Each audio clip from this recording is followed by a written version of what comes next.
ராமநாதபுரம் திரு உத்திரகோசமங்கை மரகத நடராஜர் மங்களநாதர் மங்களநாயகி 108 திவ்ய தேசங்களில் ஒன்றான திருப்புல்லானி அருள்மிகு ஸ்ரீ ஆதி ஜெகநாத பெருமாள் தேவிப்பட்டணம் கடலின் நடுவே அமைந்துள்ள நவகிரகங்கள் ராமாயணம் தொடர்புடைய ராமேஸ்வரம் அருள்மிகு ராமநாத சுவாமி ஆகிய ஊர்களின் அருகே ராமநாதபுரம் அல்லிக்கண்மாய் செல்லும் வழியில் ராமநாதபுரம் சமஸ்தானம் தேவஸ்தானத்திற்கு பாத்தியப்பட்ட அருள்மிகு ஸ்ரீ ராஜ மாரியம்மன் ஆலயத்தில் முதல் ஆடி வெள்ளி அன்று பரிவார தெய்வங்களுக்கு சிறப்பு அலங்காரம் செய்யப்பட்டு உற்சவருக்கு பால் தயிர் சந்தனம் குங்குமம் என 16 வகை அபிஷேகம் நடைபெற்றது.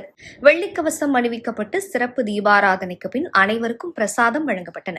பின்னர் ஊஞ்சலில் ராஜ மாரியம்மன் சிறப்பு அலங்காரம் செய்யப்பட்டு பக்தர்களுக்கு காட்சியளித்தார். ராஜ மாரியம்மன் பொதுவாக கிராம தேவதையாகவும் மழையின் தெய்வமாகவும் வழிபட்டாலும் ராஜ மாரியம்மன் என்ற பெயரில் அவளை அரச கோலத்தில் பேரரசியாக வழிபடுவது தனி சிறப்பு. நோய்களை தீர்க்கும் ராஜ மாரியம்மன் அம்மை நோய், வெப்பத்தினால் உண்டாகும் கட்டிகள் மற்றும் பிற தீராத நோய்களை தீர்க்கும் பேராற்றல் கொண்டவளாக ராஜமாரியம்மன் நம்பப்படுகிறாள்.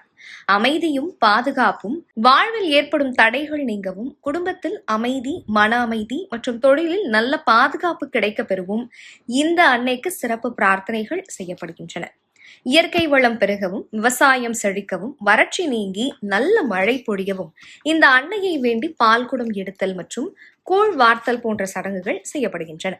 ஆடி மாதம் மற்றும் புரட்டாசி ஐப்பசி மாதங்களில் வரும் நவராத்திரி விழா, வருடாந்திர கும்பாபிஷேக தினங்கள் மற்றும் தீமிதி திருவிழா போன்ற காலங்களில் இக்கோவிலில் சிறப்பான வழிபாடுகள் நடைபெறும். அன்னைக்கு செய்யப்படும் சிறப்பு அபிஷேகங்கள் பால், தேன், சந்தனம் தரிசிப்பது கண்கொள்ளா காட்சியாக இருக்கும்.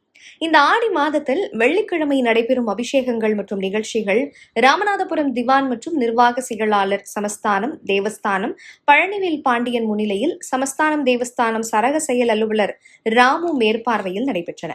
ஆலய பூஜகர் ராஜா மணிகண்டன், கார்த்திகேயன், நாகராஜன் ஆகியோர் அபிஷேகம் அலங்காரம் சிறப்பாக செய்திருந்தனர். சிவஸ்ரீ சொர்ண சந்திரசேகர சிவாச்சாரியார் பரம்பரை அர்ச்சகர் ஸ்தானிகம், ஸ்ரீ ஆதிரத்னீஸ்வரர் ஆலயம், திருவாடானை பக்தர்கள், பொதுமக்கள் என ஏராளமானோர் கலந்து கொண்டனர்.